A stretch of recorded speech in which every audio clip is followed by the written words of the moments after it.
Assalamualaikum warahmatullahi wabarakatuh.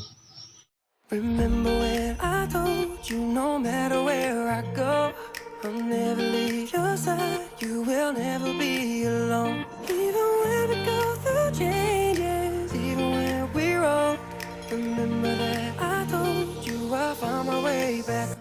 Perkenalkan, nama saya Muhammad Bastomi, Prodi Ekonomi Syariah, Fakultas Ekonomi dan Bisnis Islam. Tujuan saya di sini ialah untuk memenuhi tugas ujian akhir sekolah yang diberikan oleh dosen saya. Dan ini adalah mata kuliah dari Komunikasi Bisnis Islam. Dan saya akan menjelaskan tentang pengertian dari komunikasi pribadi. You just say the word and I go. No, it doesn't matter how far, 'cause your love is all that I know. Baby, you just stay where you are. Komunikasi antar pribadi adalah komunikasi yang berlangsung dalam situasi tatap muka antara dua orang atau lebih baik secara terorganisasi maupun kerumunan orang. Itu menurut Wirianto pada tahun 2004. Komunikasi interpersonal adalah interaksi orang ke orang dua arah, verbal dan nonverbal, saling berbagi informasi dan perasaan antara individu dengan individu, antar individu dalam kelompok kecil. Itu menurut Febrina pada tahun 2008. Menurut De Vito pada tahun 1989, komunikasi interpersonal adalah penyampaian pesan oleh satu orang dan penerimaan pesan oleh orang lain atau sekelompok kecil orang, dengan berbagai dampaknya dan dengan peluang untuk memberikan umpan balik segera. Komunikasi interpersonal adalah komunikasi antara orang-orang secara muka yang memungkinkan setiap pesertanya menangkap reaksi orang lain secara langsung, baik secara verbal atau non-verbal, seperti suami istri, dua sejawat, dua sahabat dekat, guru murid, dan sebagainya. Komunikasi interpersonal antara dua orang adalah komunikasi dari seorang ke orang lain, dua arah, interaksi verbal dan nonverbal yang menyangkut saling berbagi informasi dan perasaan.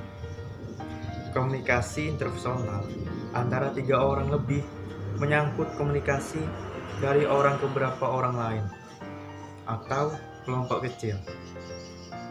Masing-masing anggota menyadari keberadaan anggota lain, memiliki minat yang sama dan atau bekerja untuk suatu tujuan. 2. Tujuan komunikasi antar pribadi ialah kita mengenal diri sendiri dan orang lain. KAV memberikan kita kesempatan untuk memperbincangkan diri kita sendiri, belajar bagaimana dan sejauh mana terbuka pada orang lain, serta mengetahui nilai, sikap, dan perilaku orang lain. Mengetahui dunia luar. KAP memungkinkan kita untuk memahami lingkungan kita, baik objek, kejadian, dan orang lain. Jika menciptakan dan memelihara hubungan menjadi bermakna. Apa yang kita lakukan banyak bertujuan untuk menciptakan dan memelihara hubungan yang baik dengan orang lain. Hubungan tersebut bisa membantu mengurangi kesepian dan ketegangan, serta membuat kita lebih positif tentang diri kita sendiri. Mengubah sikap dan perilaku. Banyak waktu yang kita pergunakan untuk mempersuasi orang lain melalui KAP. Bermain dan mencari hiburan. Kejadian lucu merupakan kegiatan untuk memperoleh hiburan. Hal ini bisa memberi suasana yang lepas keseriusan, ketegangan, kejenuhan. Membantu orang lain ialah itu sangat juga berguna bagi kita untuk lebih mengenal komunikasi antar pribadi. Di sini saya akan menyebutkan ciri-ciri dari komunikasi antar pribadi yang efektif dalam buku Komunikasi Antar Pribadi Alo Liliweri mengutip pendapat Joseph A. De Vito mengenai ciri komunikasi antar pribadi yang efektif itu. A. Keterbukaan. Semua menanggapi dengan senang hati informasi yang di dalam menghadapi hubungan antar pribadi. Kualitas keterbukaan mengacu pada 3 aspek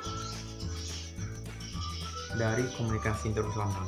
Pertama, komunikator interpersonal yang efektif harus terbuka kepada komunikannya. Ini tidaklah berarti bahwa orang harus dengan segera membukakan semua riwayat hidupnya. Memang ini mungkin menarik, tapi biasanya tidak membantu komunikasi. Sebaliknya, harus ada kesediaan untuk membuka diri mengungkapkan informasi yang biasanya disembunyikan. Asalkan pengungkapan diri ini patut dan wajar. Aspek kedua mengacu pada kesediaan komunikator untuk bereaksi secara jujur terhadap stimulus yang datang. Orang yang diam, tidak kritis, dan tidak tanggap pada umumnya merupakan komunikan yang menjemukkan. Bila ingin komunikan bereaksi terhadap apa yang komunikator ucapkan, komunikator dapat memperlihatkan keterbukaan dengan cara bereaksi secara spontan terhadap orang lain. Kedua ialah empati. Empati adalah kemampuan seseorang untuk mengetahui apa yang sedang dialami orang lain pada suatu saat tertentu dari sudut pandang orang lain itu, melalui kacamata orang lain itu. Berbeda dengan simpati yang artinya adalah merasakan bagi orang lain. Orang yang berempati mampu memahami motivasi dan pengalaman orang lain, perasaan dan sikap mereka, serta harapan dan keinginan mereka untuk masa mendatang, sehingga dapat mengkomunikasikan empati baik secara verbal maupun non-verbal. 3. Dukungan. Situasi yang terbuka untuk mendukung komunikasi berlangsung efektif. Hubungan interpersonal yang efektif adalah hubungan di mana terdapat sikap mendukung. Individu memperlihatkan sikap mendukung dengan sikap deskriptif, bukan evaluatif, spontan, bukan strategik. Rasa positif. Ini sangat kita perlukan. Seseorang harus memiliki perasaan positif terhadap dirinya, mendorong orang lain lebih aktif berpartisipasi, dan menciptakan situasi komunikasi yang kondusif untuk interaksi yang efektif. Dan di sini juga yang kelima ialah kesetaraan. Komunikasi antar lebih pribadi akan lebih efektif bila suasananya setara. Artinya ada pengakuan secara diam-diam bahwa kedua belah pihak menghargai, berguna, dan mempunyai sesuatu yang penting untuk disumbangkan. Kesetaraan meminta kita untuk memberikan penghargaan positif tak bersyarat kepada individu lain. Peranan komunikasi antar pribadi. Johnson menunjukkan beberapa peranan yang disumbangkan oleh komunikasi antar pribadi dalam rangka menciptakan kebahagiaan hidup manusia, yakni komunikasi antar pribadi membantu pengembangan intelektual dan sosial kita, perkembangan sejak masa bayi sampai masa dewasa, mengikuti pula semakin meluasnya ketergantungan kita kepada orang lain. Diawali dengan ketergantungan atau komunikasi yang intensif dengan ibu pada masa bayi. Lingkaran ketergantungan atau komunikasi itu menjadi semakin luas dengan bertambahnya usia kita. Bersamaan proses itu, perkembangan intelektual dan sosial kita sangat ditentukan oleh kualitas komunikasi kita dengan orang lain. Identitas atau jati diri kita terbentuk dalam lewat komunikasi dengan orang lain. Jadi selama berkomunikasi dengan orang lain, secara sadar maupun tidak sadar, kita mengamati, memperhatikan, dan mencatat dalam hati semua tanggapan yang diberikan oleh orang lain terhadap kita. Kita menjadi tahu bagaimana pandangan orang lain itu tentang diri kita. Berkat pertolongan komunikasi dengan orang lain, kita dapat menemukan diri, yaitu mengetahui siapa diri kita sebenarnya.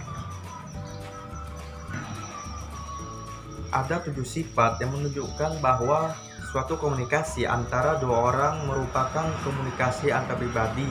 Sifat-sifat komunikasi antar pribadi itu ialah: komunikasi antar pribadi melibatkan di dalamnya perilaku verbal dan non-verbal. 2. Komunikasi antar pribadi melibatkan pernyataan atau ungkapan yang spontan. Komunikasi antar pribadi tidaklah statis melainkan dinamis. Komunikasi antar pribadi melibatkan umpan balik pribadi, hubungan interaksi, dan toleransi atau pernyataan yang satu harus berkaitan dengan yang lain sebelumnya. Komunikasi antar pribadi dipandu oleh tata aturan yang bersifat intrinsik, dan ekstrinsik. Komunikasi antar pribadi merupakan suatu kegiatan yang tindakan komunikasi antar pribadi melibatkan di dalamnya bidang persuasi. Sini saya akan menyebutkan keampuhan dari komunikasi antar pribadi. Dibandingkan dengan bentuk-bentuk komunikasi lainnya, komunikasi pribadi dinilai paling ampuh dalam kegiatan mengubah sikap, kepercayaan, opini, dan perilaku. Alasannya adalah komunikasi antar pribadi umumnya berlangsung secara tatap muka, face to face. Oleh karena itu, individu komunikator dengan individu komunikan saling bertatap muka, maka terjadilah kontak pribadi atau personal contact. Pribadi komunikator menyentuh pribadi komunikan ketika komunikator menyampaikan pesan. Umpan balik berlangsung seketika. Komunikator mengetahui pada saat itu tanggapan komunikan terhadap pesan, ekspresi wajah, dan gaya bicara komunikator. Apabila umpan baliknya positif, artinya tanggapan komunikan menyenangkan komunikator, sehingga komunikator mempertahankan gaya komunikasinya. Sebaliknya, jika tanggapan komunikator negatif, jadi komunikator harus mengubah gaya komunikasinya sampai berhasil. Oleh karena keampuhan dalam mengubah sikap, kepercayaan, opini, dan perilaku komunikan, itulah maka bentuk komunikasi antar pribadi sekali dipergunakan untuk melancarkan komunikasi persuasi, yakni suatu teknik komunikasi secara psikologis manusiawi yang sifat halusnya luas berupa ajakan, ujukan, atau rayu. Jadi berakhirlah di sini saya menjelaskan tentang komunikasi antar pribadi. Saya Muhammad Bastomi. Assalamualaikum warahmatullahi wabarakatuh.